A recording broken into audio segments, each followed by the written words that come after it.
ஓசை நெகிழா வெற்றி வேலோன உணர்குடற்குழம்ப கசையிடுவாசி விசை கொண்ட வாகன பீலியின் கொத்து அசைப்படு கால்பட்ட அசைந்தது மேரு அடியிட வெண் திசை வரை தூள்பட்டவத்தூளின் வாரி திடற்பட்டதே.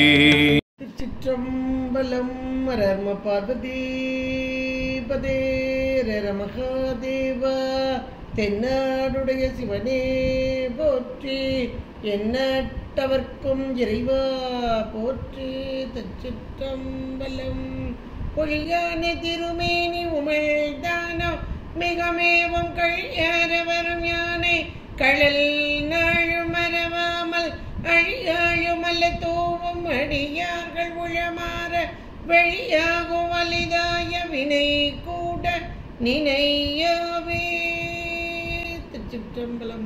தில்லை கொத்தபெருமான் திருப்பதியில் மேற்கொண்டு குருமகா சன்னிதானங்கள் பொற்பாதம் பணிந்து அடியவர் பெருமக்கள் பொற்பாதம் பணிந்து இன்றைய கந்தர அலங்கார சிந்தனையிலே சென்ற வாரம் நம்ம ஒரு அருமையான பாடல், சொல்லுகைக்கு இல்லை என்று எல்லாம் இழந்து சும்மா இருக்கும் எல்லையுள் செல்ல என விட்டவா இகழ்வேலவன் நல்ல கொல்லியை சேர்க்கின்ற சொல்லியை கல்வரை கொவ்வை செவ்வாய் வள்ளியை புல்கின்ற மால்வரை தோள் அண்ணல் வல்லபமே அப்படின்ற ஒரு அருமையான பாடல்.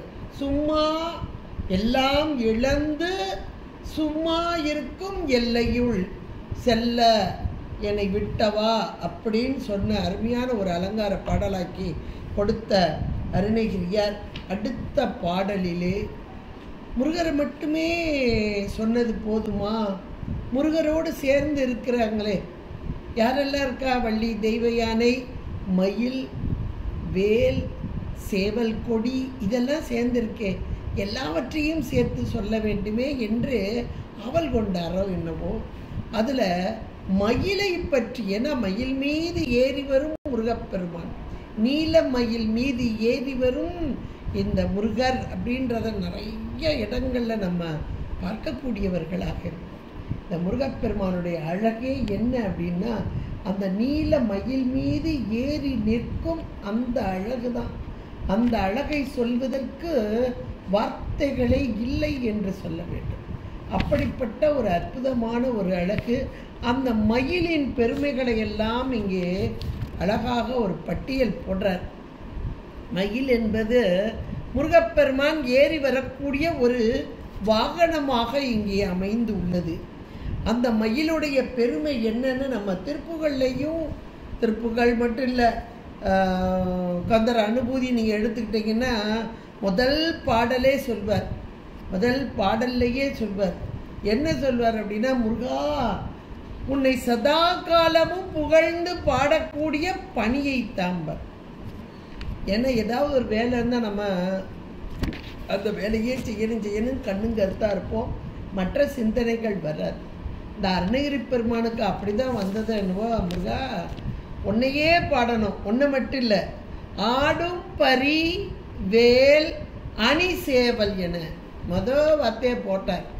ஆடும் பரினர், ஆடும் பரி வேல் அணி சேவலென பாடும் பணியே பணியா அருள்வாய் அப்படின்னார் முருகப்பெருமான். அதாவது முருகப்பெருமானை மட்டுமல்ல, சார்ந்த பொருள் என்ற மாத்திரத்தில் முருகனுக்கு வாகனமாக வரக்கூடிய இந்த மயில், இந்த மயிலை பாடினால் மயில் கொண்டு வந்து இந்த முருகரை கொண்டு சேர்த்துருமா.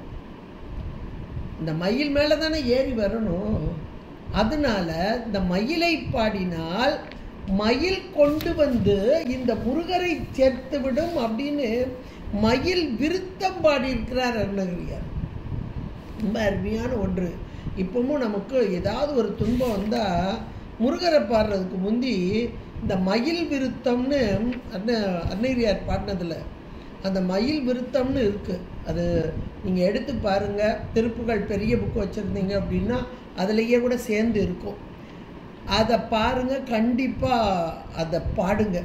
என்ன காரியம் வெற்றியாக நடக்கணும் அப்படின்னாலும் இந்த மயில் விருத்தம் பாடினால் போதும் என்று சொல்வார்கள். ஏன்னா முருகப்பெருமான் வரணும், வந்தாலே வெற்றி தான்.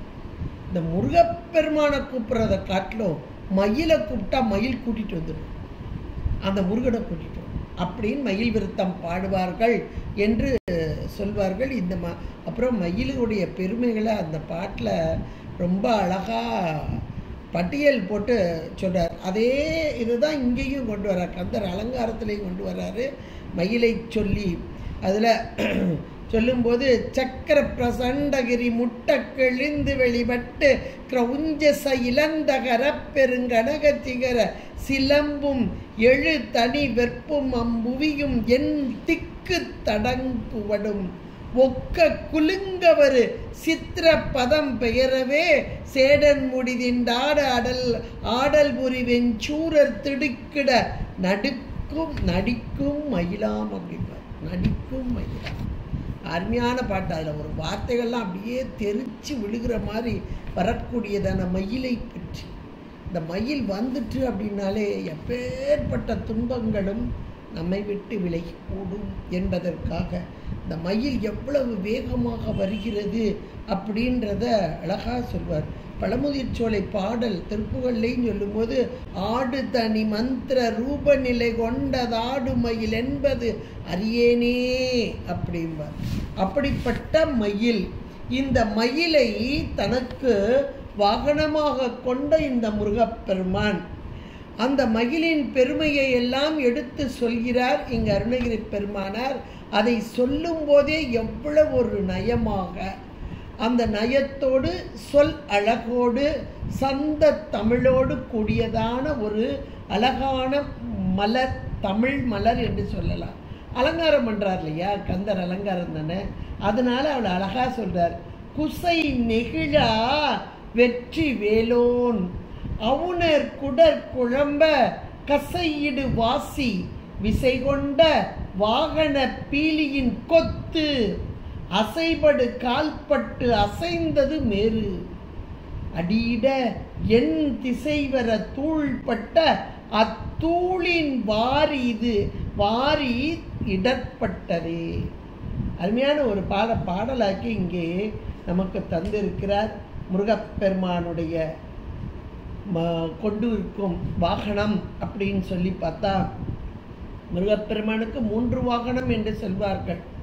அதிலே ஆணவம் கொண்ட மயில் ஒரு வாகனம், கண்மமலம் கொண்ட யானை ஒரு வாகனம், மாயாமலம் கொண்ட ஆடு ஒரு வாகனம் என்று சொல்வார்கள். அது எல்லாருக்குமே நமக்கு தெரியும். ஆடு 3 வாகனங்கள்லாம் ஆடு என்பது மாயாமலம் கொண்டது அப்படிம்பாங்க. ஆட்டோடைய தன்மை எல்லாருக்கும் தெரியும், ரொம்ப முட்டாளானது ஆடு, முட்டாளாடு அப்படின்னு கூட சொல்லுவாங்க. ஆனால் இங்கே இவர் அடக்கின ஆடு சாதாரணமான ஆடு அல்ல. நரத மகரிஷி செய்த அந்த வேள்வி, அதிலிருந்து புறப்பட்ட ஒரு ஆட்டுக்கிடா, அது ஒரு அசுர குணம் கொண்டதாக வெளிப்பட்டது. மிகுந்த கோபத்தோடு தேவர்களை எல்லாம் அழித்தது. தேவாதி தேவர்களெல்லாம் முருகப்பெருமானை சென்று வணங்கி வழிபட முருகப்பெருமான் அருகில் உள்ள அந்த வீரபகத்தேவர் அவரை அழைத்து போய் அதை கொண்டு வா அப்படின்னு சொல்ல, அவர் சென்று அதை அடக்கி கொண்டு வர அதை தனக்கு வாகனமாக கொண்ட முருகப்பெருமான் அப்படின்றது நமக்கு கந்தபுராணம் வரலாறாக அமைந்துள்ளது. இப்போ இந்த ஆடு மேஷ வாகனம் கொண்ட முருகப்பெருமான் இந்த 12 மாதம், அதில் இப்போ சித்திரை மாதம் நடக்குது. சித்திரை மாதத்துக்குரிய ராசியே மேஷ ராசி தாங்க. 12 மாதத்தில் சித்திரை மாதத்துக்குரிய ராசி மேஷ ராசி. இந்த சூரியன் சித்திரை மாதம் அப்படியே மேஷ ராசியில் இருப்பான் அப்படின்றது. மலையாளிஸ்லாம் பார்த்திங்கன்னா அந்த சித்திரை மாதத்தையே மேஷ மாதம் அப்படின்னு தான் சொல்லுவாங்க. இந்த மேஷ ராசிக்கு உள்ள சொந்தக்காரன் செவ்வாய். செவ்வாய்க்கு எப்போவுமே முருகப்பெருமானுடைய அம்சம் உண்டு அப்படின்னு சொல்லுவாங்க. செவ்வாய் ஒரு சிவந்த உருவம் உடையது. முருகப்பெருமானும் அந்த சிவந்த நிறத்தை உடையவன். செவ்வாய்க்குரிய வாகனம் ஆடு, முருகப்பெருமானுக்கு உரிய வாகனமும் அதுதான் அப்படின்னு. அதன்னைக்கும் செவ்வாய் தோஷம் இருப்பவர்கள் முருகப்பெருமானை சென்று வழிபடும்படி ஜோதிடர்கள்லாம் சொல்லுவாங்க. அப்போ அந்த மேஷ வாகனம் கொண்ட அந்த முருகப்பெருமான். அடுத்து யானை, இது கண்மமலம் கொண்ட யானை அப்படின்னு சொல்லுவாங்க. பிணி முகம் என்று கூட சொல்வார்கள் இந்த யானைக்கு. யானை வாகனத்தில் எழுந்தருளுக்கும் முருகப்பெருமான நல்லா ரசிக்கணும் அப்படின்னா திருமுருகாற்றுப்படையில் 2வது படைவீடாக இருக்கக்கூடிய திருச்செந்தூர், அதில் நக்கீரர் ரொம்ப அழகாக இந்த யானையை பற்றியும் அதில் வரக்கூடிய முருகப்பெருமானை பற்றி ரொம்ப அழகாக சொல்கிறார். யானை ஒரு வாகனமாக கொண்ட முருகப்பெருமான். திருத்தணிக்கு போனீங்கன்னா அங்கே சன்னிதானத்துக்கு முன்னாடி இந்த யானை நிற்கும். எப்பவுமே ஒரு வாகனம் இருக்குது அப்படின்னா எல்லா கோயிலையும் இறைவனுக்குரிய வாகனம் நிற்குதுன்னா இறைவனை நோக்கி நிற்கும். இறைவன் கிழக்கு பார்த்து நிற்பார் என்றால் இது முருகப்பெருமானை நோக்கி நிற்கணும். அப்போ முருகப்பெருமான் நோக்கின் போது மேற்கு பார்த்து நிற்கிறது. ஆனால் திருத்தணியில் மட்டும் இந்த யானை கிழக்கு நோக்கியே நிற்கும். அதுக்கு காரணம் இந்த யானை இந்திரன் தேவேந்திரனிடமிருந்து வந்தது ஐராவதம். ஏன்னா இந்த யானை தான் வளர்த்தது தெய்வ யானையை. அந்த தெய்வ யானை என்று சொல்லக்கூடிய அந்த அம்மையை, அந்த குழந்தையை வளர்த்த யானை இது ஐராவதம். இப்போ தெய்வ யானை திருமணமாகிறது. அசுரன் சூரபத்மனை கொன்று குவித்த போது இந்த தேவர்கள் எல்லாம் மிகுந்த சந்தோஷப்பட்டு இந்த முருகப்பெருமானுக்கு ஏதாவது செய்யணுமே அப்படின்னு நினைக்கிறாங்க. தேவேந்திரனுடைய மகளான இந்த தேவயானையை அந்த முருகப்பெருமானுக்கு திருமணம் செய்து கொடுக்கிறார். கொடுத்த போது இந்த யானை ஐராவதம் அதுக்கு நம்ம வளர்த்த பிள்ளை அங்கே போகுதே, அதை விட்டு நாம் பிரிஞ்சு இருக்கிறதா அப்படின்னு அதுவும் அங்கே சீதன பொருளாக போகிறதா விருப்பப்பட்டு. அப்போ இந்திரனுக்கு கூட கொஞ்சம் வருத்தமா, ஏன்னா இது அவ்வளோ ஒரு அஷ்ட ஐஸ்வர்யங்களையும் கொடுக்கக்கூடிய ஐராவத யானை நம்ம விட்டு செல்வதான்னு நினச்சானா. உடனே இந்த யானை சொன்னதா, நீ கவலைப்படாத, இதோ நீ இருக்கும் திசை, ஏன்னா இந்திர திசைனா கிழக்கு திசை தான், உன்னுடைய திசை நோக்கி நான் இருப்பேன். அதனால என்னுடைய பார்வை பட்டுக்கிட்டே இருப்போம், உன்னுடைய ஐஸ்வர்யங்கள் உன்னை விட்டு நீங்காது அப்படின்றது. இன்னைக்கு திருத்தணியில் அந்த முருகப்பெருமானுக்கு முன்பாக இருக்கும் யானை, அந்த யானை கிழக்கு நோக்கி இருக்கும் அப்படின்றத நம்ம பார்க்கலாம். இந்த முருகப்பெருமானுக்கு 3 வாகனமாக சொல்லப்படுவது. இப்போ 3வது வாகனமாக இங்கே முதல் வாகனமே மயில் தான். இந்த மயிலும் 3 மயிலாக இருக்கிறது. மயில் ஒரு வாகனம், அது ஆணவம் கொண்ட மயில். அந்த ஆணவத்தை அடக்கிய முருகப்பெருமான் என்று சொல்வார்கள். இந்த மயிலையும் 3 மயில் என்று சொல்வார்கள். 3 மயில் அப்படின்னும் போது அகர உகர மகார ஓம்காரம். இந்த மயில் நிற்கும் போது நீங்கள் பாருங்கள், அப்படியே கொண்டையிலேருந்து அப்படியே உடம்பு, இந்த கழுத்து, அப்புறம் உடம்பு, அந்த கால் நிற்கும் போது ஒரு கால் மேலே ஒரு காலை வச்சு நிற்கும். அப்படியே ஓம் என்ற பிரணவத்தை எழுதுன மாணி நிற்கும். நல்லா கவனித்து பார்த்தீங்கன்னா தெரியும், ஓம் என்ற ஒரு பிரணவத்தை எழுதுனா எப்படி இருக்கும் அப்படி தான் இந்த மயில் நிற்கும்.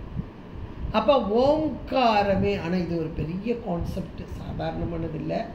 ஓம்காரமே அகர உகர மகாரம் தானே இன்றைக்கு நம்மை செலுத்தி கொண்டு இருக்கிறது. அந்த கிரணங்களை செலுத்துறதுன்னு நம்ம படிச்சிருக்கோம். அப்போ இது எதிலிருந்து வருது? பிரணவ கலைகள் என்று சொல்லப்படக்கூடியது. சுத்த மாயை தத்துவத்திலிருந்து விருத்திப்பட்டு வரக்கூடியது. ஒளியாக வருவது, ஒளியாக நிற்பது. ஒளி ஒளிமாங்களையா, அந்த ஒளி ஒளி காட்சி தாங்க, வேற ஒன்றும் இல்லை. அது ஓம்காரமயில் என்று சொல்லப்படக்கூடியது. இன்னொன்று, இந்த முருகர் வந்தாரே, எந்த வாகனத்தில் வரும்போது வந்தார்? அதாவது அந்த அசுரனை அழிக்கிறதுக்கு எதில் வந்தார்? நிறைய பேருக்கு ஒரு கேள்வி உண்டு. சூரன் ஒரு மயிலாக வந்தான்ற தெரியும், இவன் அழிக்கிறதுக்கு முந்தைய ஒரு மயிலில் தானே வந்தார். அப்போ எந்த மயிலில் வந்தார் அப்படின்னு நிறைய பேர் கேட்பான். தேவேந்திரனே மயிலாக வந்தான் அப்படின்றது ஒரு வரலாறு. தேவேந்திரனே, ஏன்னா இந்திரன் தான் நிறைய கஷ்டப்பட்டான் அந்த சூரபத்மனால. முருகா, உன்னை தாங்கும் பேர் எனக்கு தா என்று இந்திரனே மயிலாக. மயிலில் உடம்புல பார்த்தீங்கன்னா அப்படியே கண்ணு, அப்படி கண்ணு அழகாக, அதனுடைய தோகையெல்லாம் பார்த்தீங்கன்னா கண்ணாக இருந்த மனைக்கு. ஏற்கனவே இந்திரனுக்கு உடம்பெல்லாம் 1000 கண்ணு. அப்பா இது மயிலோடு சம்பந்தப்பட்டவன் என்று கூட அதை சொல்வார்கள். இந்திர மயிலாக, இந்திரனே மயிலாக, இந்திர மயிலாக முதல்ல ஓங்கார மயிலாக, இப்போது இந்திர மயிலாக, அடுத்து சூரன் அசுரன், அவனை கொன்னாரான கொல்லலை, அவனை அசுர குணம் கொண்டவனை சுரகுணம் கொண்டவனாக தனக்கு உரியவனாக மாற்றி, அதை எப்படி மாற்றினாரு? 2 உயிர் கிடந்துச்சு உடம்புக்குள்ள, அசுர உடம்பு 2 உயிர் கிடந்த 2 உயிரையும் பிரித்து உயிர் நித்தம், இது நமக்கு தெரியும். அந்த நித்த பொருளான உயிரில் இருக்கக்கூடிய மலம் அதை நீக்கிய மாத்திரத்தில் இந்த அசுரகுணம் நீங்கி சுர சம்பத்து ஏற்பட்டு, அந்த சுரசம்பத்தோடு கூடிய சுரசம்பத்தோடு கூடிய அந்த மயில் ஒன்று, இன்னொன்று சேவை, 2 பறவை. அதனால தான் முருகப்பெருமானுக்கு விசாகன் என்று ஒரு பெயர். அதாவது பறவையை தனக்கு கொண்டவன், ஒன்று வாகனமாக, இன்னொன்று கொடியாக. அதனால் இவனுக்கு பேர் விசாகன் என்று ஒரு பெயர். நிறைய பேர் விசாக நட்சத்திரத்தில் இவன் பிறந்தான் என்று சொல்வார்கள். இந்த பிறப்பெல்லாம் அவன்கிட்ட கிடையாது. பிறப்பு இறப்பு இல்லாத இறைவன் எம்பெருமான் முருகப்பெருமான்றதை நம்ம தெரிஞ்சுக்கிடணும். அப்படிப்பட்ட முருகப்பெருமான் இங்கே மயிலை வாகனமாக, இவனுக்கு 3 மயில் என்பதை ஞாபகம் வச்சுக்கோங்க. யாராவது கேட்டால் சொல்லுங்க. மயில் இவனுக்கு 3 வாகனம் ஒன்று, மயில் 3 உண்டு. அந்த மயில் எப்படிப்பட்ட மயில் அப்படின்றத இங்க சொல்ல வர்றார். ஓங்காரத்து உள் ஒளிக்கு உள்ளே முருகன் உருவம் கண்டு தூங்கார் அப்படின்னு சொல்லுவார். ரொம்ப அழகான ஒன்று அந்த பிரணவமான ஓங்காரம், அதற்குள் இருக்கும் ஒளி, அதற்குள் இருக்கும் முருகப்பெருமான் என்பதாக சொல்லப்படுகிறது. ஆனதனி மந்திர ரூப நிலை கொண்டதாடு மயில் என்பது அறியேனே என்பது இங்கே திருப்புகளில் சொல்லப்படக்கூடியது. இப்படிப்பட்ட மயில், அது 3 மயிலாக இங்கே வாகனமாக கொண்ட முருகப்பெருமான். இந்த மயில் காலுக்கு கீழே என்ன இருக்கு அப்படின்னா பாம்பு கிடக்கும், அறியாமை. இது ஒளியான ஒளி என்று சொல்லக்கூடிய ஒளியான மயில். இந்த பாம்பு அறியாமை என்பது இருளான ஒன்று. இந்த பாம்பை அடக்கி வைத்து கொண்டிருக்கும் மயில் என்பதாக இன்னைக்கு நம்ம பார்த்தா நம்ம புரிஞ்சுக்கிடலாம். காலுக்கு கீழே தான் இருக்கும் அந்த பாம்பு. சாமியாவது உடம்பெல்லாம் தூக்கி போட்டிருப்பாரு பாம்பை. ஆனால் முருகப்பெருமான் அந்த மயில் மீது அமர்ந்திருக்க, மயிலின் காலின் கீழாக இந்த பாம்பு இருக்கும், அடக்கி வச்சிருக்கும். காலுக்கு கீழே கொஞ்சம் தலையை தூக்கிச்சு கொத்திடும், அப்புறம் கீழே தலையை கீழே போடும். தலையை தூக்க விடாது, அறியாமை மேலே தூக்கக்கூடாது, அறியாமை மேலே வரக்கூடாது. அதுக்கு உறுதுணையாக இருப்பது எது? மயில். அவ்வளோதான். இது பெரிய தத்துவத்தை நமக்கு அழகாக ஒரு பொருளாக்கி, அதாவது இந்த வகையான நாம் கண்ணால் காணும் பொருளாக இன்னும் தூள பொருள் அப்படிம்பாங்க. இந்த மாதிரி பொருளாக பார்த்தா தான் நமக்கு புரியும். அதுக்காக அப்படி வச்ச சூட்சுமமான ஒரு பொருளை நாம் உணர முடியாத போது தூளமாக்கி நமக்கு காண்பிக்கிறார்கள். அதனுடைய பொருளையும் இங்கே அருளாளர்கள் தான் சொல்ல முடியும், நம்மளால் உணர முடியாது. அவர்கள் சொல்ல அதை கேட்டு நாம் உணரணும். இப்போ அது அருமையான ஒன்று. இங்கே காலுக்கு கீழாக இருக்கும் இந்த பாசம், மலம், அறியாமை, இது அடக்கப்பட்டு இருக்கிறது. அடக்குவதற்கு காரணமாக இருக்கும் இந்த மயில். அது ஒளியின் வடிவமாக, இன்னும் சொல்ல போனால் பிரணவத்தின் வடிவாக இருக்கும் மயில். இன்னும் இதனுடைய மயில் எப்படிப்பட்டதாக இருக்குது அப்படின்னா, இந்த பாம்பை அடக்குது பாருங்க. அப்போ அடக்கிறதுல என்ன பொருள் அதில் இருக்குது அப்படின்னா, நாம் உடம்புல இருக்கிறது நமக்கு தெரியும். குண்டலினி யோகம் இதெல்லாம் நம்ம சொல்லுவோம். அது ஒரு பாம்பு அந்த இடத்துல அப்படியே சுருண்டு போய் கிடக்கு. இந்த பாம்பை அப்படி மேலே தூக்கணும் அப்படின்னா, மேலே தூக்கணும், அப்படி கீழே அப்படி தலையை கவுந்துக்கிட்டு கிடக்கிற பாம்பை மேலே தூக்கி அந்த ஆதாரங்கள் வெளியாக கொண்டு வந்து மேலே எழுப்பணும். அப்போ எழுப்புறது அப்படின்னா வேகமாக பாம்பு பயந்து இப்படி எழும்புனா எப்படி வரும்? அதுக்கு இந்த மயில் தான் உதவுகிறது. பாம்பை விரட்ட உதவும் மயில். அப்படின்னு குண்டலினி அந்த இடத்துல இருக்கக்கூடிய பாம்பை விரட்டி இந்த மூலக்கணலை எழுப்பி மேல் நோக்கி, இது இந்த வாசி யோகம். வாசியாலே மூலக்கணல் வீசியே சுழன்று வர பூசை பண்ணி பணிந்திட மாசர குண்டலியை விட்டு ஆட்டுமே மேல் ஓட்டுமே. இது கோபாலகிருஷ்ண பாரதியார் பாடக்கூடிய ஒரு, ஏன்னா இந்த மயிலுடைய வேலை. வாசியில் ஏறி வருவாண்டி ஒரு வாசி நடத்தி தருவாண்டி. வாசியில் ஏறி வருவாண்டி ஒரு வாசி நடத்தி தருவாண்டி. வாசினா இங்க குதிரை, வாசினா மூச்சுக்காத்து, வாசினா குதிரை, வாசினா மயில். முருகப்பெருமானுக்கு குதிரை என்னது? ஆடும் பரின்னு முதலே போட்டார். பரினா குதிரை தானே. ஆனால் இது ஆடும் சொன்னதுனால இது ஆடக்கூடிய பரி என்னது? மயில். இந்த இடத்துல வாசியில் ஏறி வருவாண்டி ஒரு வாசி. வாசி என்பது இந்த வாசி யோகம் நடத்தி, அந்த வாசி யோகம் நடத்துவதற்கு இந்த முருகப்பெருமான் இந்த மயில் மீது ஏறி வர வேண்டும் என்பதை ரொம்ப அழகாக நமக்கு சூட்சுமமாக சொல்லி வைத்தார்கள். அப்படிப்பட்ட வெற்றி வேலோனாக வரக்கூடிய முருகப்பெருமான், இந்த மயிலின் மீது வரக்கூடிய முருகப்பெருமான். அப்போ அந்த மயில் எப்படிப்பட்டதுன்னு இந்த பாட்டில் சொல்ல வர்றார் பாருங்க. குசை நெகிழா வெற்றி வேலோன் என்றார். குசை நெகிழா, நெகிழானா நெகிழ்த்து. அதாவது ஒரு குதிரையை ஓட்டுறவன் அப்படி குதிரையுடைய கடிவாளத்தை அப்படி பிடிச்சி இழுத்தான் அப்படின்னா அது எப்படி போகணும் அப்படின்றத அது உணர்ந்து அதுக்கு தகுந்தாப்புல போகுமா, அந்த அளவில் அப்படி பிடிச்சி இழுப்பான. இந்த முருகப்பெருமான் இதை இயக்கவே வேண்டாம், இப்படி காலை வச்சு அழுத்துவார் அப்படின்னு சொல்லி நமக்கு ஏற்கனவே ஒரு இதில் படிச்சிருக்கிறோம். நம்ம கந்தர் அலங்காரத்திலே தாவடி ஒட்டும் மயிலிலும், தா அடி ஒட்டும் மயிலில் ஒரு காலை பதிச்சார் முருகப்பெருமான் அப்படின்னு.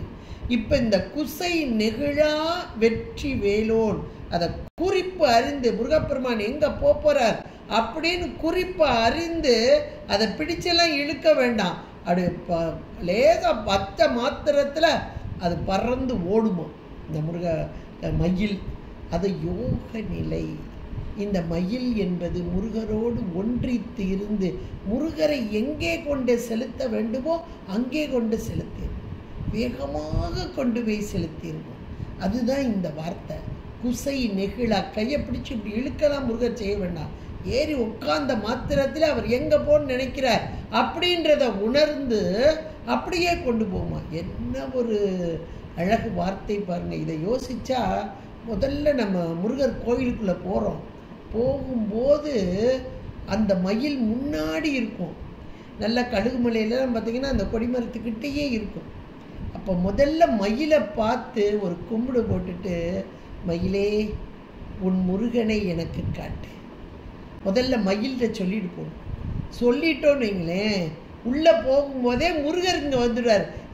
எப்பப்போ வந்தால் நல்லா இருக்கிறியா அப்படின்னு முதல்ல மயில்கிட்ட சொல்லணும். மயில் குறிப்பறிந்து அந்த முருகனை நமக்கு காட்டிவிடும். இதுதான் இந்த வார்த்தை குசை நெகிழா வெற்றி வேலோன் அப்படின்றது. அப்படிப்பட்ட அந்த மயில் வேகமாக சென்று அந்த முருகப்பெருமானை அந்த இடத்தில் யார் நினைக்கிறார்களோ அவர்கிட்ட கொண்டு சேர்த்துறது. அப்படிப்பட்ட இந்த மயில் குசை நெகிழா வெற்றி வேலோன். அடுத்து பாருங்க, அவுணர் குடர் குழம்ப. இது பரப்பிட்டு இப்போ போர்க்காட்சியை சொல்ல போகிறாங்க. யாரை அழிக்கிறதுக்கு வருது? இங்கே அவுணர்கள், அசுரர் கூட்டத்தை அழிக்கிறதுக்காக முருகப்பெருமான் இந்த மயில் மேலே வர்றார். இந்த மயிலில் ஏறி உக்காந்தோனையும் இந்த அவுணர்களுக்கு எப்படி இருக்கான்? அவுணர் குடர் குழம்ப. எப்பா அதை பார்த்தாலே வயிறெல்லாம் கலக்குதுப்பா. நம்ம சொல்லுவோம் தெரியுமா, யாரையாவது பார்த்து ஒரு பயம் வந்துச்சுன்னா பார்த்தாலே வயிறெல்லாம் எனக்கு கலங்கிட்டு தன்னால் அவ்வளோ பயம் அப்படிம்போம். அப்போ இந்த வார்த்தை அந்த முருகப்பெருமான் இந்த மயில் மீது வந்த மாத்திரத்தில், எப்படிப்பட்ட மயில்? குசை நெகிழா வெற்றி வேலோன். அந்த மயிலின் மீது ஏறி வந்த மாத்திரத்திலே அவுணர் குடர் குழம்ப.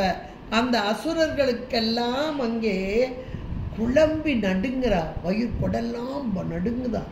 குழம்பி போயிருக்கான். அப்பா எனக்கு எல்லாம் கிளம்பியிருக்குன்னா அந்த நம்ம சாதாரண உலக வாக்கில் சொல்லுவோம், உலக வழக்கில் அதை அப்படியே இந்த வார்த்தை அழகாக போடுறாரு பாருங்க. அவுணர் குடர் குழம்ப கசையிடு வாசி விசை கொண்ட அந்த குதிரையை, அந்த மயில் எப்படி போகுது, ஒரு குதிரையை இப்படி கடுவாளத்தை பிடிச்சி அல்லது ஒரு ஓங்கி ஒரு அடி அடித்தா அது வேகமாக அப்படி போகும் பாருங்க. ஆனால் இதுக்கு எதுவுமே தேவையில்லையாம். கசையிடு வாசி விசை கொண்ட வாகன பீலியின் கொத்து, இதுக்கு அடிக்கலாம் வேணாம், அந்த குதிரைக்கெல்லாம் அடித்தாதான் போகும், இதெல்லாம் சவுக்கெல்லாம் வச்சு அடிக்கலாம் வேண்டாம், கடுவாளத்தை பிடிக்க வேண்டாம். முருகப்பெருமான் ஏறி உக்காந்த மாத்திரத்தில் அப்படி வேகமாக கிளம்புதான். அந்த கிளம்புற நேரத்தை அதில் நடக்கிற சம்பவத்தை அப்படி அழகாக நமக்கு கண் முன்னாடி ஒரு காட்சியை கொண்டு வர்றாரு பாருங்க.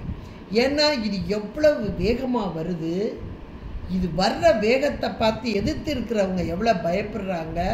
இது அப்படி சிறகு அப்படி அடிக்கும், இப்படி ஒரு பறவை அதனால வேகமாக கிளம்புது அப்படின்னா இப்படி சிறகை இப்படி அடிச்சுட்டு இப்படி தூக்கும். அப்போ அந்த சிறகை அடிக்கும் போது என்ன நடக்குதுன்றத நம்ம மன கண் முன்பாக அப்படியே இந்த சொல் அழகு, அந்த சொல் அழகோடு கூடி நமக்கு கொண்டு வர்றாரு பாருங்க.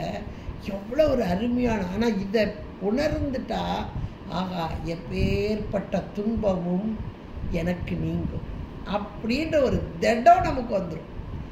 ஏன்னா இந்த மயிலுடைய வேகம் அப்படி இருக்கு. அவ்வளவு வேகமாக இந்த முருகப்பெருமானை அமர்த்தி அப்படி கோட்டிக்கிட்டு வருது.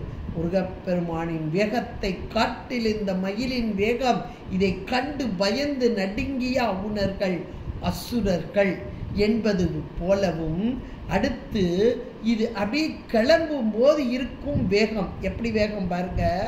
கசையிடு வாசி விசை கொண்ட வாகனம், ஒரு அடி அடிச்சோன்னு ஒரு குதிரை எவ்வளவு வேகமாக அப்படி கிளம்புமோ, ஆனால் இது அடிக்கலாம் இல்லை, ஏறி உக்காந்த மாத்திரத்தில் கிளம்புது. அப்படிப்பட்ட வாகனம் அந்த பீலியின் கொத்து, அந்த மயிர்பீலி, நீண்ட அழகான தொகையை கொண்ட அந்த ஆண்மயில், அது அந்த பீலியுடைய கொத்து அசைப்படு லேசாக அப்படி லேசாக தான் முதல்ல கிளம்பும் போது லேசாக அசைவது பாருங்க. அந்த முதல் அசைவு இப்படி லேசாக அசையும் போது அசைப்படு கால் பட்டு, கால்னு அந்த இடத்துல காற்று. அப்போ அந்த பீலி இப்படி கிளம்பும் போது அப்படி காற்று இப்படி வீசுது பாருங்க, வேகமாக அப்படி கிளம்பும். ஒரு அப்படி மயில் பீலியை வச்சு வந்தால் நம்ம காற்று வரும். இது முருகப்பெருமான் ஏறி உட்காந்து கிளம்புற இந்த மயில் ஏறி உட்காந்தோன்னு இது கிளம்புது. கிளம்பும் போது நீண்ட அந்த தோகை அதை லேசாக விரிக்குது. விரிக்கும் போது ஒரு காற்று அப்படி சர்வேர்னு அடிக்குதான் ஒரு காற்று, அசைப்படு கால். அது அந்த கிளம்பும் போது அசைகிறது, அதனால் வர்ற காற்று பட்டு அசைந்தது மேரு. எவ்வளவு ஒரு அருமையான ஒன்று பாருங்க. அப்போ இந்த காற்று வீசிய மாத்திரத்திலே மேருமலை அசைந்ததா. மேருமலைன்னா நமக்கு தெரியும், பொன்மலை, தேவாதி தேவர்களெல்லாம் இருக்கும் மலை அப்படிலாம் சொல்லுவாங்க. நம்ம போய் பார்த்தது இல்லை, மேருமலையெல்லாம் நம்ம பார்த்ததில்ல. ஆனால் நம்ம புராணங்களில் எல்லாம் அந்த மேருமலையை பற்றி சொல்லப்பட்டிருக்கு. இது பொன்மயமானதுன்னு சொன்னால், இரும்பு வெள்ளி அதெல்லாம் கிடையாது, இது பொன்மயமானது அப்படின்றது. இது உலகத்திற்கே நடுநாயகமாக இருக்கக்கூடியது அப்படின்னு சொல்லுவாங்க. நம்ம பார்க்கடலை கிடைக்கும் போது மேருமலையே மத்தாக வந்தது அப்படின்லாம் பார்த்துருக்கோம். இறைவன் எம்பெருமான் 3 கோட்டைகளை தகர்க்க வரும்போது தேவாதி தேவர்கள் எல்லாம் ஒரு பிரம்மாண்டமான தேர் செய்யும்போது மேருமலையை வில்லாக அப்படின்றதெல்லாம் நம்ம பார்த்துருக்கோம். அப்படிப்பட்ட மேருமலை, அப்போ எவ்வளோ பெரிய மேருமலை. இந்த மயில் புறப்பட்ட போது அதனுடைய பீலி அசைந்து அதனால் வந்த காற்று, அந்த காற்றின் வேகம் தாங்காமல் இந்த மேருமலை அசைந்தது. அப்படின்னா இந்த மயிலுடைய வேகம் எப்படிப்பட்டது அப்படின்னு நம்ம புரிஞ்சுக்கலாம். அது இன்னொன்று என்ன அப்படின்னா, பொதுவாக அந்த கவிஞர்கள் நம்ம அருணகிரி பெருமான் மிக உயர்ந்த கவிஞர், அது முருகனை தவிர வேறு யாரையும் பாடாத ஒரு கவிஞர். அப்படின்றவர். நம்ம சாதாரணமாக நல்ல கவிதை நயம் உள்ளவங்கெல்லாம் பார்த்திங்கன்னா ரொம்ப நாளாக ஒருத்தர் பார்க்காம இருந்திருப்போம். திடீர்னு அவரை பார்க்கும்போது அவங்க சொல்லுவாங்க, எப்பா ஒரு யுகமாயிட்டுப்பா உன்னை பார்த்து, எவ்வளோ நாள் எங்கள் அப்பா அப்படின்னு சொல்லுவோம். ஒரு யுகம் இருக்காது, ஒரு 10 நாள் ஆகிருக்கும். ஆனாலும் கொஞ்சம் அதாவது அவங்க பார்க்காததுனால கொஞ்சம் அது மிகைப்படுத்தி பேசுவது அப்படின்றது. இன்னும் இந்த புலவர்கள் எல்லாம் ஒவ்வொன்றையும் சொல்லும்போது ரொம்ப மிகைப்படுத்தி சொல்வார்கள். இங்கே மிகைப்படுத்தினாரா அருணகிரியார் அப்படின்னு ஒரு கேள்வி. ஆனால் இது உயர்ந்த தத்துவம். என்ன தத்துவம் நம்ம அடுத்து பார்ப்போம். ஏன்னா இது அத்தனையும் தத்துவம். மேரு அசைந்தது, மலை அசைந்தது, இந்த கால் பட்டு அழிந்தது, கால் பட்டு அது அசைந்தது அப்படின்றதெல்லாம் கேட்குறதுக்கு கொஞ்சம் வித்தியாசமாக இருந்தாலும் இதில் உள்ள தத்துவம் என்ன? ஒரு கற்பனை காட்சியை நீங்கள் மனசுக்குள்ளே கொண்டிருப்பீங்க. அது எதை உணர்த்துகிறது நமக்கு அப்படின்றத நம்ம கொண்டு வரணும். வரும் பார்ப்போம் எதை உணர்த்துகிறது என்று. இப்போ அடுத்த வரியை பாருங்கள். அப்போது இந்த முதல்ல என்ன ஆகுது, அந்த மேரு அசைந்தது மேரு அப்படின்ட்டாரு. கசையிடு வாசி விசை கொண்ட வாகன பீலியின் கொத்து அசைபடு கால்பட்டு அசைந்தது மேரு அப்படின்னு சொல்லிட்டு அடுத்த வரி சொல்றாரு. அடுத்த வார்த்தை அடியிட என் திசை வரை தூள்பட்டு. அடுத்த வார்த்தை ரொம்ப அருமையான ஒன்று. அடியிட அடுத்தாப்புல இது லேசாக அசையும் போதே மேர்மலை அசைஞ்சிட்டான். அடுத்தாப்புல இது அடுத்த பறக்கிறதுக்கு கிளம்புது, கிளம்பி கொஞ்சம் மேலே வருது, வந்து அப்படி தொகையை பிரிச்சுட்டு அப்படி பறக்கிறதுக்கு வருது இல்லையா, அப்போ அதான் அடியிட. இதனுடைய அடி பட்டு அப்படி காற்றில் அப்படி பறந்து போகுது இல்லையா. அப்போ அப்படி காற்றில் அப்படி பறந்து போகும்போது பூமிக்கு பக்கத்தில் இந்த பூமி இதை சுற்றி 8 திசைகள், 4 திசை, கோணத்திசை 4, 8 திசைகள். இந்த 8 திசையிலையும் 8 மலைகள் உண்டு அப்படின்னு நம்ம இதிலெல்லாம் நூல்கள் எல்லாம் படிச்சிருக்கோம். 8 திசை, 8 திசையிலையும் மலைகள் இருக்கிறது. இப்போ இந்த மயில் கிளம்பி இப்படி வரும்போது முதல்ல மேரு அசைந்தது. இப்போ 8 திசையில் இருக்க மலையும் தூளாக போயிட்டான். அதாவது அசைஞ்சிச்சு லேசா, இது தூளாவே போயிட்டான். அடி இட என் திசை வரைனா மலை, 8 திக்குகளிலும் இருக்கக்கூடிய பிரம்மாண்டமான அந்த மலை தூள்பட்டது, தூளா போயிட்டு. சரி, அந்த தூள்லாம் எங்கே போய் நின்றுச்சு? தூளாக போயிட்டு அந்த தூளான அந்த மலை அப்படி தூளாக போச்சு இல்லையா, அந்த தூளான மலை எங்கே போய் நின்றுச்சு அப்படின்னா அத்தூளிகள் வாரி திடற்பட்டது. அத்தூளிகள் அந்த மலை அப்படி உடஞ்சி சுக்கு நூறாக போச்சு இல்லையா, அதான் தூளிகள். அது வாரினா கடல். கடலுக்குள்ளே போய் கடலையே அப்படி மூடிட்டான், சமமாக மூடிட்டான். வாரி திடற்பட்டது. நல்லா யோசிச்சு பாருங்க. இந்த ஒரு கற்பனையை கொஞ்சம் யோசிச்சிங்கன்னா என்னங்க காமெடியாக இருக்குது, சிரிப்பாக இருக்க அப்படின்னு நம்ம நினைக்கலாம். ஆனால் மிகப்பெரிய தத்துவம் இங்கே உள்ளே ஒளிந்து கிடக்கிறது. நம்ம எப்போவுமே இந்த தத்துவ நோக்கில் இந்த பாடல்கள் எல்லாம் புரிஞ்சிட்டோம்னா, சும்மா இந்த கதையை கேட்டுட்டு போகணும்னு வைங்களேன், கதையும் மறந்துடும், பாடலும் மறந்து போகும். ஆனால் தத்துவங்களை உணர்ந்து கொண்டால் கண்டிப்பாக இது மறக்கவே மறக்காது. இப்போ என்ன சொன்னார், இந்த மயில் கிளம்பும் போது ஏற்பட்ட முதல்ல காற்று அது போய் மேருவை அசைச்சதுன்னார். அதுக்கப்புறம் இது கொஞ்சம் பறக்க ஆரம்பித்தோனையும் அதனால் வரக்கூடிய அந்த காற்றின் வேகத்தில் சுற்றி இருந்த 8 மலைகளும் தூளாகி கடலை நிரப்பி அப்படியே சமப்படுத்திட்டு அப்படின்ட்டார். அப்போ மேடான மலை, பள்ளமான கடல், மேடு சரிந்தது, பள்ளம் நிரம்பியது. மேடு சரிந்தது, பள்ளம் நிரம்பியது. இந்த சூரபத்மன் என்ற அசுரன் மிக உயர்ந்த தவத்தாலும் குணத்தாலும் உயர்ந்த பெரியவர்கள், தேவர்கள், ஞானிகள், யோகிகள், இவங்களை எல்லாம் சிறியவர்களாக்கினான். ரொம்ப சிறியவங்களா இருந்தவங்களெல்லாம் பெரிய அந்த அசுரர்கள், அசுர கூட்டத்தை சேர்ந்த ரொம்ப அவக்குணம் கொண்ட அசுரர்கள், அவங்களை எல்லாம் பெரியவங்களாக்கினான். யாரு? சூரபத்மன். அப்ப மிகுந்த தவக்குணம் கொண்டவர்கள் சிறுமியானார்கள், சிறிய அவக்குணம் கொண்டவர்கள் பெரியவர்களான. இப்படி மேடு பள்ளமாக போனது, பள்ளம் மேடாக போனது. மேடும் பள்ளமுமாக இருந்தது. இப்போ மேடு பள்ளம் இல்லாத சமமாக மாற வேண்டும், சமநிலை வர வேண்டும் என்று திருவுள்ளம் கொண்ட முருகப்பெருமான், மயில் மீது ஏறி வரும் முருகப்பெருமான், இன்னும் சொல்லப்போனா ஓங்கார ரூபமான முருகப்பெருமான் இந்த மேடையும் இந்த பள்ளமான பகுதியையும் சமநிலைப்படுத்தினாராம். சமநிலை எப்படி வரும் அப்படின்னா, சமநிலை அப்படின்னா மனதில் வரக்கூடியது தான். துன்பம் வந்த போதும் இன்பம் வந்த போதும் ஒரு நிலையிலே இருக்கக்கூடியது, சமமாக. இதுதான் நம்ம இருவினை ஒப்புங்கிறோம்.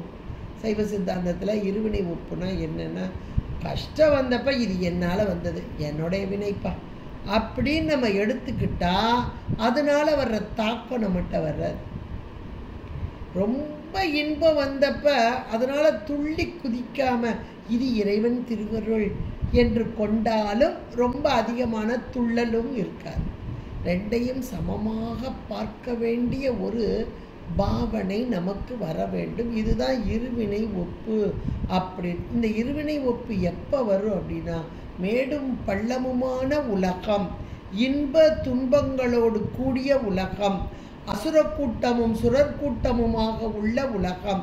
இந்த உலகத்திலே முருகப்பெருமான் ஓங்கார ரூபம் கொண்ட மயிலாக மயிலோடு கூடி எழுந்து வந்த போது இந்த மேடெல்லாம் பள்ளமாகி பள்ளமெல்லாம் நிரப்பப்பட்டு சமநிலை பெறும் ஆன்மாக்கள் என்பதை மிக அழகாக இந்த பாடல்ல இந்த வரியில அழகா சொல்லிட்டார். ஏன்னா இந்த சமநிலை எப்படி வரும் அப்படின்னா, நமக்கு சாதாரண இப்படி சொன்னாலும் புரியாது. நம்ம அருளாளர்கள் அவங்களுடைய வாழ்க்கையை வச்சுப்பாங்க. அப்பர் பெருமானை நீங்க எடுத்துக்கோங்க. அப்பர் பெருமான் ஒரு சின்ன வயதிலே சமணத்தில் போய் சேர்ந்து அங்கே போய் ஆசிரியராலாம் இருந்திருக்கிறார், அந்த குருமாராகவே இருந்திருக்கிறார். அப்போ அந்த குருமாரா இருந்துட்டு அப்புறம் தன்னுடைய தமக்கையின் தவத்தினால் இங்கே வந்து சைவத்திலே வந்து சேர்ந்தார். இந்த சைவத்திலே வந்து சேர்ந்த மாத்திரத்தில் இவ்வளவு நாளும் அவமாக இவ்வளவு காலமும் போய்கிட்டார். இப்போ சிவமான் அந்த சைவத்தில் அங்கே வந்து சேர்வதற்கு இறைவன் திருவருள் கூட்டி வைத்தது.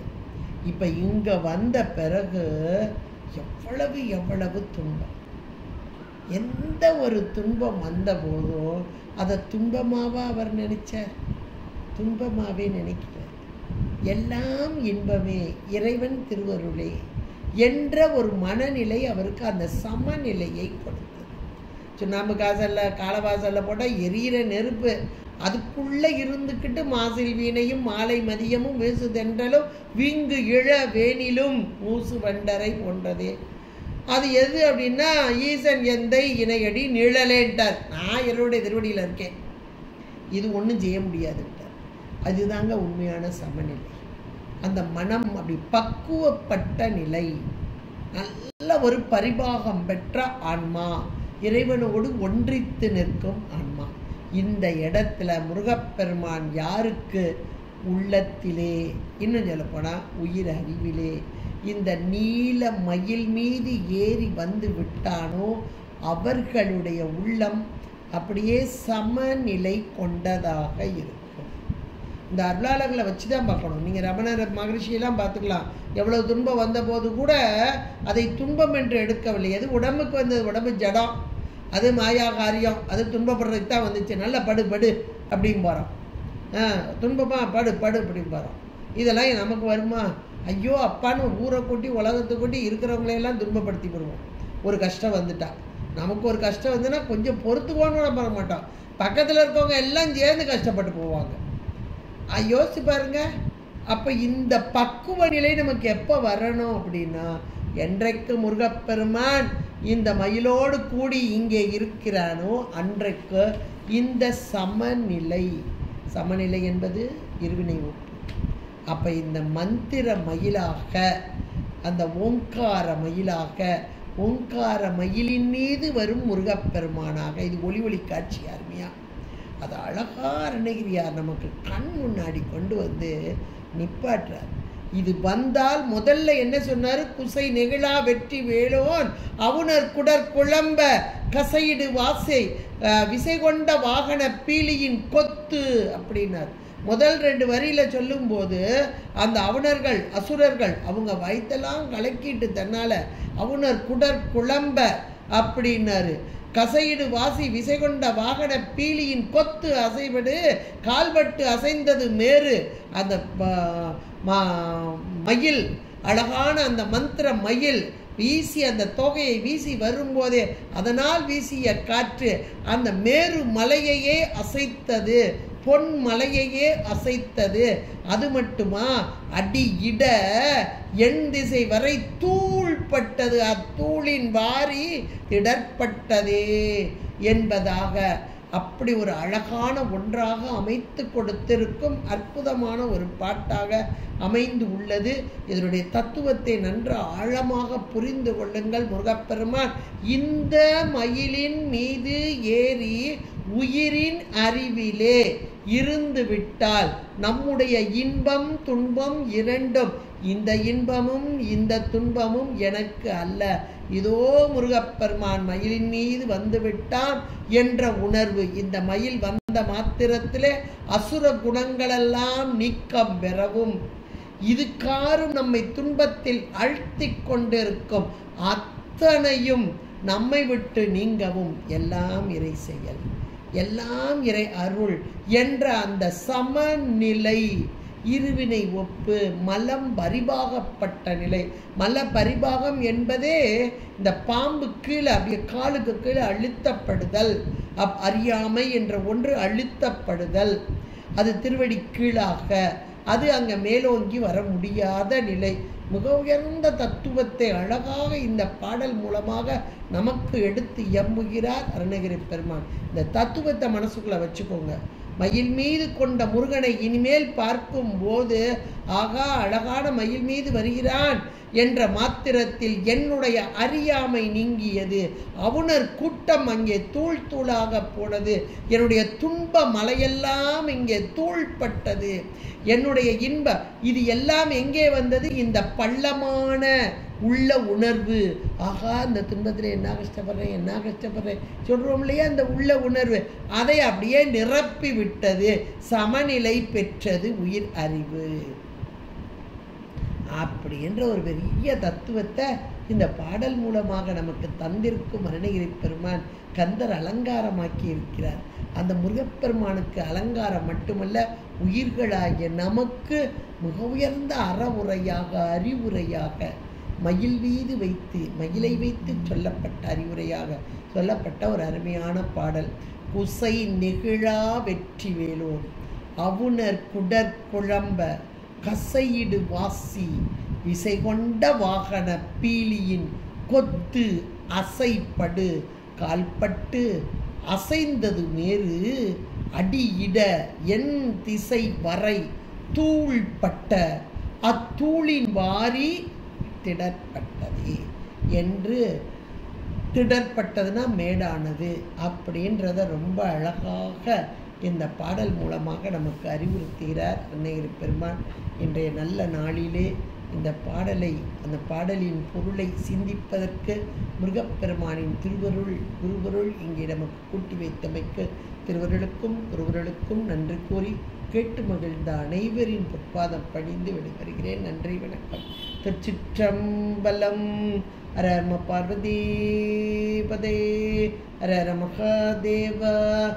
தென்னாடுடைய சிவனே போற்றி, எந்நாட்டவர்க்கும் இறைவா போற்றி. திருச்சிற்றம்பலம். நன்றி நன்றிப்பா. நன்றிம்மா, ரொம்ப நல்லா இருந்தது. அப்படியே